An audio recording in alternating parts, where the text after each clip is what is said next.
Hello everyone, my name is Catarina Santiago and I'm SCoVe Secretary. I have with me a very special guest. She's an Australian veterinarian and wildlife conservationist who is passionate about our natural world and all the species that inhabit it. She completed a Bachelor of Science and Doctor of Veterinary Medicine, both at the University of Melbourne, and shares her adventures on Instagram at jungle_doctor and through her website jungledoctor.org. It will be a very interesting and fascinating conversation about transferability of veterinary skills. And she is Dr. Chloe Buiting. Dr. Chloe, how are you today? Hi, Katerina. Thank you so much for that lovely introduction. I'm very well, thank you. And thank you for having me on. Yeah, thanks for coming on.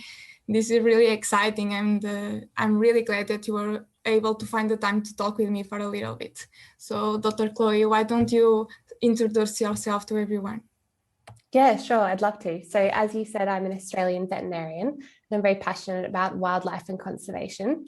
I studied in Australia, my home country, at the University of Melbourne, and I graduated in 2015, so about 6 years ago now, which is really crazy.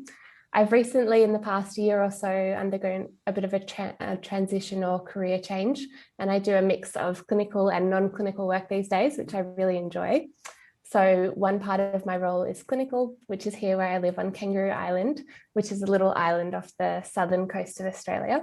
And I'm fortunate to work with some wildlife over here, which is really wonderful. So we have a lot of koalas and kangaroos and possums and wallabies. So that's really exciting, and a lot of birds as well. And it's a pretty special place because we don't have a lot of the diseases that are on the Australian mainland, and we're able to do effective quarantine. So it's a really special little place. Yeah. In terms of my other roles, some of the non-clinical work I do is with Loop Abroad, which I know that you are familiar with because we spoke about it before, but it's a study abroad company and we work all over the world, and we take veterinary students to different wildlife conservation hotspots to learn about wildlife medicine and veterinary medicine in the field, and that's something I'm really passionate about. And I also work for Fauna and Flora International, which is an international conservation organisation based in the UK, but we have projects and conservation sites in over 40 countries around the world, So I'm really passionate about that role as well. So yeah, it's a bit of a mix of jobs at the moment, and I'm really enjoying this sort of space that I'm in. In your opinion, what do you believe are the differences in the veterinary curriculum across different countries? How do you think veterinary education in Australia differs from others? Yeah, so this is a really good question, and it's a little bit hard for me to comment on it to a certain extent because you can only really compare your experiences from where you studied. And for me, that was in Melbourne in Australia. And I had a really wonderful experience in vet school. So my veterinary school provided a lot of hands-on clinical experience. And I was able to do a few externships in different places. And one of those was America. And in America, I was able to compare a little bit of the student experiences there to what I had. And I know that some schools over there focus a little bit more heavily on clinical experience than others. So some of my colleagues and other students at the time had a lot of clinical experience, and some less so due to the different regulations and legislations where they were studying and university protocols. So that was a little bit of a difference that I did notice. And some schools, at least in Australia and the US at the moment, allow streaming, so you can focus a little bit more on your area of interest during university, which is something that wasn't available to me when I studied in Melbourne. So that's a really interesting aspect of depending on where you study, I suppose, as well. So that's something to keep in mind that I was a little bit jealous of, but I was really happy with my education in Australia. And it's not really a curriculum-based answer, but more of an opportunity-based answer. But of course, there are different degrees in different parts of the world, and they're recognised differently depending on where you study and where you aspire to practice. So there's a few of those differences there, depending on where you study. A little bit, there can be a difference in the availability of externships, depending again on where you study, at least locally in your country, what opportunities are available to you. In Australia, for example, I was interested in wildlife, and there was a lot of opportunity to work in Australia with wildlife as opposed to traveling abroad. So that was really special. And another aspect, I guess, that's related to where you study is financial constraints to a certain extent, because for example, my husband studied in Germany and his education was free. And some of my good friends studied in America, and their education comes at a significant cost. And here in Australia, we're somewhere in between. So again, that's not really based on the curriculum, but it is important to know, and it does depend on where you study. So those are some of the things that I can think of for that one. So in that matter, what could be the possible problems faced by a wildlife veterinarian in international settings, and what are some possible ways to minimize these issues? Yeah, I guess there's an inherent risk with what we do in general as vets, isn't there? So whether you work in a small animal practice or a referral hospital, or in the field with wildlife, or even research. So there's a lot of occupational health and safety things that come into concern there. So I guess number one would be safety concerns. So they might be related to the animals that you're working with, of which there's not a lot that you can do with that other than your own clinical ability. You might face challenging circumstances depending, again, where in the world you're practicing as a wildlife vet. So a lot of them, at least in Asia and Africa, are facing some pretty horrendous situations with poaching and the threat of wildlife crime. So that can be another safety concern. The whole aspect of operating in remote areas that are often very far away from medical health or centres like that's another sort of issue that just comes with the job. And more recently here in Australia, at least what I experienced was natural disaster. So you might find yourself working in an area that's unsafe due to natural disasters such as bushfire. So that's just a fact of the matter, I suppose. But in terms of other sort of challenges faced by wildlife vets in the field, there are probably an abundance, and I can't speak for everybody, but another one that I've come across are cultural differences that you're going to naturally encounter when you practice in different parts of the world. One really good example from this is in Thailand, when some of my colleagues that I work with at Loop Abroad, they also work with the elephants in Thailand, and I've been fortunate to get over there a few times myself. And one of the challenges there, coming from at least a perspective where I trained in Australia, where euthanasia is considered a good outcome in many respects, in terms of it being literally an end to suffering. But in Thailand, where predominantly they practice Buddhism, euthanasia is not really an option there. So you have to consider the cultural differences of the place that you're working in, and you have to sometimes come up with creative solutions to some of the issues that you encounter. Another thing, in some areas, you might have to undertake different protocols as a woman, and our profession is increasingly female dominated, and it's a wonderful thing. We have so many amazing female colleagues and upcoming students such as yourself and everything, so it's such an exciting time to be a woman in the veterinary profession. But also, if you plan on working in different places in the world, there's just going to be different things you have to adhere to and recognize and respect depending on where you are. So there are all sort of things that you can easily manage and mitigate.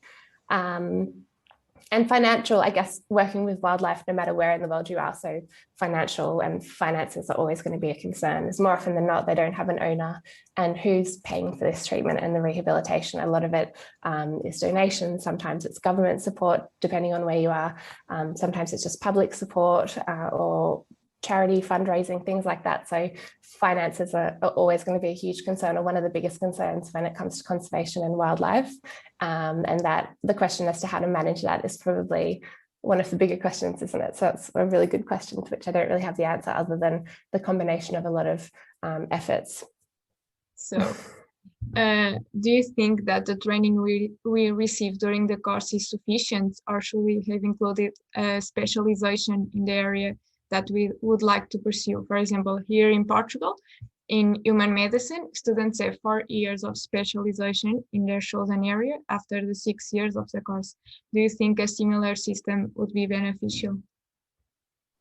Yeah, so it's always really interesting hearing about the different systems in different countries, and so I really enjoy that. But in general, I always sort of have the same answer to questions like this, because students often wonder about specialization and what path to take, and there's a lot of concern around that.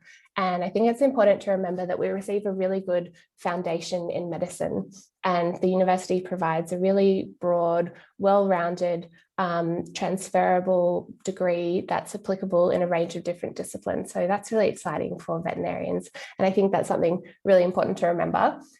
So I don't think specialization is necessary unless it's something that you want to pursue, and if it is, then that's wonderful as well.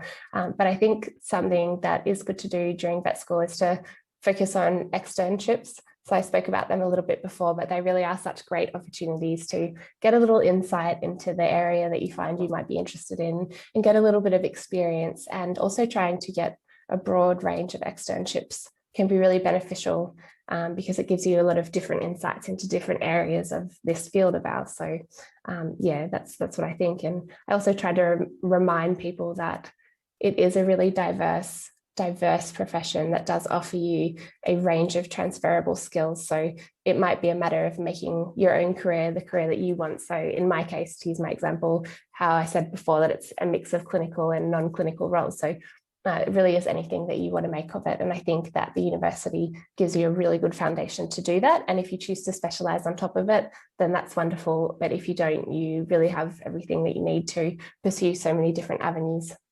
So, as you already said, the course we take is extremely broad. So, we don't have a specialization options on the university path, but do you think we should have? So in terms of, do you mean like a sort of streaming during university? So streaming in your areas of interest? Yeah, like during the course, we can choose some subjects and study the area. So that's what I was alluding to a little bit before, when I was a bit jealous when they introduced this at my university a few years after I'd graduated, because I always wanted to work with wildlife and in conservation, and I didn't know how that would look, if it would be in a zoo or if it would be in the field. But I just wanted to do that. So if I had the option, I definitely would have streamed. I would have picked everything completely in wildlife and zoo animals and conservation and a little bit of research. So I would have done that and probably not much of anything else. And in hindsight, I'm actually very glad that I didn't have that option available to me, because I'm grateful for all of the other experiences I had during veterinary school that were in cattle and sheep and horses and One Health and even epidemiology, which I never would have looked twice at until I was forced to, and I realized how incredible that was. So university was a really great tool, I suppose, to explore all of these different avenues, and I'm really glad that I did. And I don't think not streaming or specializing in university disadvantaged me in any way, shape, or form, because you can still have your experiences in the field that you like while still having additional side experiences. So I personally don't think it disadvantaged me, but at the same time, I probably would have chosen it if I was back at uni 7 years ago. So it's a hard one to answer, but I think there's no wrong answer, which is the most important point to take from it. Yeah, I think I would choose only the wildlife. I know, I think we all would. So yes, I'm a little bit concerned that because I just know that I definitely would have done all wildlife and I never would have looked at anything else. And I'm actually very grateful that I have got more well-rounded skills and knowledge now because of that. So yeah, but yeah, it's a really tough one. So you were talking about this, but you are responsible for Loop Abroad. So do you think it's important to have this experience of volunteering and internship abroad for a more universal education? Yeah, so this is another really tough one. And my answer is probably obviously yes. I feel that these experiences are important because I'm clearly very passionate about Loop Abroad. And the reason for that is because back in the day before I started studying my undergraduate degree, and certainly before my veterinary degree, I had a few experiences studying abroad of my own, and they really opened my eyes and really inspired me, that I saw for the first time what I'd imagined in my head of what this career that I wanted to pursue. And I saw it and I met people doing it and I was able to learn from them. And it just instilled in me the confidence to know that it's out there, and gave me the courage to pursue the path that we all know can be very challenging at times. So getting into vet school is such a big hurdle, and then getting through vet school is the next hurdle, and then becoming a vet's the next hurdle. So the hurdles never really stop, as it turns out. But the experiences that I had were really valuable to me. So I think that they can be great learning experiences and to develop your clinical skills as well. I think they're also great to gain research and vet hours. But that being said, I don't think they're necessarily for everyone. What I struggle with often is the finances of everything and what's expected of students in terms of when you hope to find a job, you have to demonstrate all of this experience. But to get the experience can be very challenging, and it can also be costly. And it's already costly enough going to university and studying for all of these years. And it's just another hurdle there or challenge. So I do appreciate that a vast majority of people won't be in a position to have experiences like these, and that really challenges me and makes me think, and that's really disappointing for me, because I think that's true of the whole conservation space to a certain extent. And when you're only selecting people that have had a lot of experience and a wide range of experiences in different countries that have been able to do that, you're just selecting for a small group of people and missing out on a huge pool of other passionate and able people who can contribute so much. So that's a concern of mine, and I'm really proud that we offer a lot of scholarships that live abroad. But I also think that volunteering is a really great way of gaining a similar sort of experience. It's not sort of a structured learning opportunity a lot of the times, but you still get the amazing clinical experience. You get to meet people already working in the field, and sort of network in that way, and also demonstrate your interest in that area. So that's why I sort of specifically made a page on my website for volunteering places that I really recommend, that provide great opportunities, and the most part of them are free, so they don't charge a fee or anything. They just ask that you cover your food and board. So, and I've sort of grouped them by a geographical area, and a lot of people have hopefully found it helpful, or they've told me that it's been really helpful, because sometimes I find it a bit overwhelming to know what organizations are legitimate and where is a genuinely good place to get experience. So I also recommend if study abroad opportunities aren't for you, then volunteering might also be a really good option, and it might be abroad or it might also be in your home country.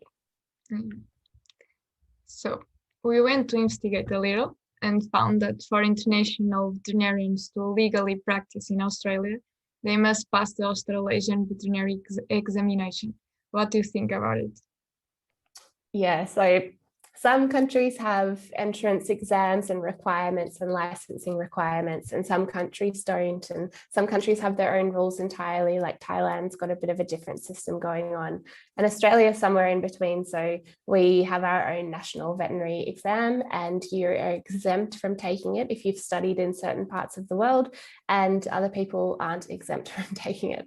And I personally, again, haven't taken it because I studied in Australia, but I did take the NAVLE, so the equivalent of this for the United States. And I would say that was quite challenging, but at the same time, it was also pretty fair in terms of the questions that they ask. And the main thing to remember with these national licensing exams are they, for the most part, try to assess your skill level, yes, but also try to make sure that you've covered a few of the geography-specific issues and conditions of the area that you're hoping to practice in. So in the NAVLE, at least, there are a lot of questions that were foreign to me as an Australian that I had to study specifically for, like antifreeze toxicity and things like that.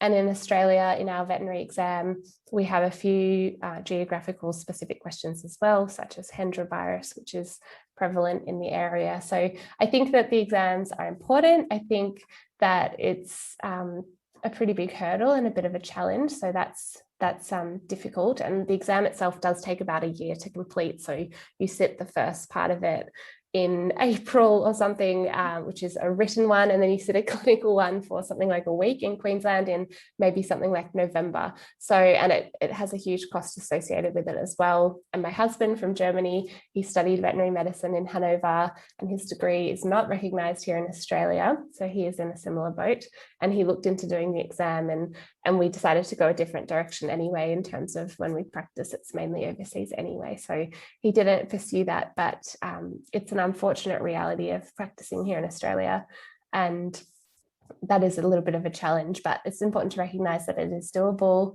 There's good mentorship available, and there's also a lot of other parts of the world that you can practice without having to sit any additional licensing exam. So that's worth considering, because at least, I'm not sure about you, but that was never taught to me in university. So I had no idea what I could do with my degree. And I think that's really important to know. Yeah, so you think this rightfully shows their knowledge? I think exams have definite weaknesses and downfalls, don't they? So I think inherently tests like exams and written exams and even verbal exams don't always very well reflect a person's ability. They might be affected by nerves, or there might be some communication boundaries, or there might be anything else. So it's not ideal, but I think that from what I've heard, at least the exam is reasonably fair or comparable to other exams overseas. And so that's at least something. And then that gives you the ability to practice in Australia or New Zealand. Both countries are in desperate need of veterinarians. So at the very least, there'll be a job waiting for you at the end of it if it's something you do wish to pursue. But if you want to practice elsewhere in the world, you can probably find a lot of places where you don't need to do such a time-consuming and expensive exam. Do you think that the practical skills are well explored and applicable to real life situations, or do you think they still need mentorship after taking the exam? Yeah, that's a really good question. Again, having not sat that specific exam, it's a little bit hard for me to comment, but they do explore the practical skills, I believe, over 3 to 4 days, which again is really hard to demonstrate everything that you've learned in a potentially 6-year period at university in that short window. But I think basically it's about remembering that universities give you a really good foundation in your clinical skills and knowledge, no matter where you practice or no matter where you study, and you might have slightly different experiences along the way, but the foundation is there, and that's ultimately what they're trying to assess for. So you already have this ability when you graduate as a veterinarian. You have the ability to come and practice here in Australia. There might be a few specific things you need to learn and a few specific skills you need to develop, and that's what they'll be looking for. But you have so much within you when you graduate with your veterinary degree, so that's really important to remember. So, in your point of view, what are the benefits of having a transferable veterinary license to practice veterinary medicine? Well, I think there are a lot of benefits for having a transferable veterinary license. I think first and foremost, most people would agree that it's exciting to use your degree in different settings and countries and cultures, and to have the ability to do that is really special. Also, if you come back to the wildlife conservation front, some of the most pressing issues facing the natural world, such as poaching and wildlife crime, they are absolutely global issues. So they concern all of us. We should all be deeply concerned and troubled by it, and it's all interconnected in this world of ours. So it's going to require vets from all over the world to contribute if that's the space that you want to contribute in. And we can be directly involved in many of these causes, be it clinically or non-clinically. So encouraging and reminding students that they are capable of entering the field of wildlife conservation and that they can make a huge impact, and also that it's possible is a really huge passion of mine. And I think it's something that needs to be talked about more, because I find a lot of people don't enter the field that they perhaps are thinking of because they're told that it's too hard, or that it's impossible, or that there are no jobs, and these just simply aren't true. It's true that you have to have a certain degree of flexibility, and sometimes a willingness or an ability to travel. So there are some factors involved in it, but really what you come out of university with is such a wonderful qualification, and you can apply it in so many different areas and in so many different roles. So I think having a transferable veterinary degree can only be a good thing, really. So it gives you the opportunity to practice where you like, and in what field you like, and I think having that choice and that option is really great for our profession. So yeah. And what negative impact will this cause in the quality of veterinary service, the transfer veterinary license? Well, I don't actually really think that it's going to cause any negative impacts. I mean, the more transferability of skills and of people within our profession can only really be a good thing. There's many parts of the world that are in desperate need of veterinarians and scientists at the moment, and being able to get people to where they're needed and encourage people to know that they can get there can only really be a good thing. So I don't really think that there's any negatives that can come out of it. Okay, so last question. What do you think that the university should consider before providing transferable veterinary license to their graduates? Yeah, so I've kind of harped on about this a little bit, but I think at least when I studied, I wasn't told about the possibilities available once you have your veterinary degree, no matter where you studied it, but just in terms of not only where in the world you can practice, but just reminding me of the skills that we're given as vets. So yes, we have a scientific aptitude, but we're also highly qualified critical thinkers. We're great decision makers and problem solvers, and we have a systematic way of processing that information. We're creative. We naturally work in multidisciplinary environments and teams, and naturally we're great communicators. Whether we're comfortable doing it or not is another thing, but we're great communicators, and we're science communicators, because every day, whether you're in a small animal practice or not, you're communicating with another veterinarian or an owner or a member of the public. And so these are all skills that are taught to us over our veterinary degree. And then at the end of it, no one sort of reminded me that we had all of these skills and that you can apply them to different parts of the world and also different jobs, whether you want to be a clinical vet working with turtles in the Maldives, or whether you want to be a researcher working on the next pandemic, or whether you want to work on policy and start to strengthen some of your government's local issues in terms of wildlife conservation. So I think personally that universities should focus on a small module or something, or I can come and talk to them about all these pathways and opportunities available to students. So I think that's number one, something that they can be doing. I think that they also need to provide good avenues for externships, so students can come to them and find really great places to complete their training and externships that have been vetted by the university. They've assessed it, and it's a really reputable place, and then advertise them to the students. So give the students these options and possibilities that they can do with their externships is another really valuable one. And I think just the basics of providing a really good foundation in clinical skills and knowledge. So they're probably the three big ones that universities can either continue to do or start doing. And I think that it will hopefully encourage a lot of people to know about their transferable skills, about their amazing qualification and degree, and about all of the possibilities that they have available to them. I think that's so. I think the three things are really important. So great. I'm glad to hear that. Yeah, I think that they are. So I think just those three things would make a very big difference. Dr. Chloe, thank you so much for your time and the great chats, and hope to talk with you in the future again. Yeah, I would love that. Please stay in touch. And again, thank you so much for inviting me on to speak with you. It was really lovely.